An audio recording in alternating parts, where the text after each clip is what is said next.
You saw on that chart I showed at the beginning of the case that the dose for TIPS can be very high, maybe around 70 millisieverts. I would submit higher in a difficult TIPS where you can't connect those two easily. We stent anything, a carotid, a visceral artery, a renal artery, it takes a lot of dose. Coronary work and cardiac RFA where they're trying to ablate an aberrant conduction pathway in the heart, a lot of dose. And any biliary procedure. Sometimes people don't think that biliary work is a lot of dose, but these people tend to come back repeatedly. That's one problem.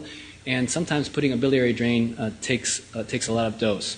So let's look at a TIPS. I just did this TIPS last week.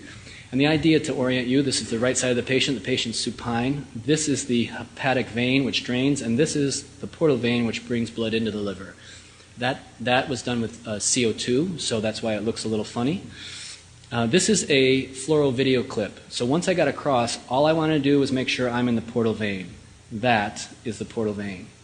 That's all I wanted to do. I didn't have to do a DSA run, but I will tell you that of the 6 interventionalists that work at UNC, many people would have done a digital subtraction angiography at that point.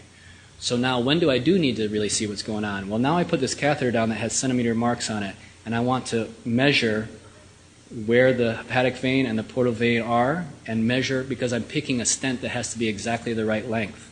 If I measure incorrectly and I put the wrong stent in, it could not work, it could stick up into the right atrium, it could be a big mess. So it's important, so I did a DSA run.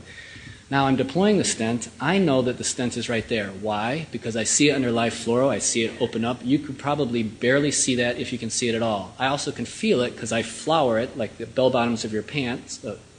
That's a long time ago, back in the 60s, 70s. And then pull it back until it stops. So I could feel it stop. I knew it was good in position. If you look closely, the next picture, I've opened the stent. That little marker is the stent opening. My fellow said, "Where the hell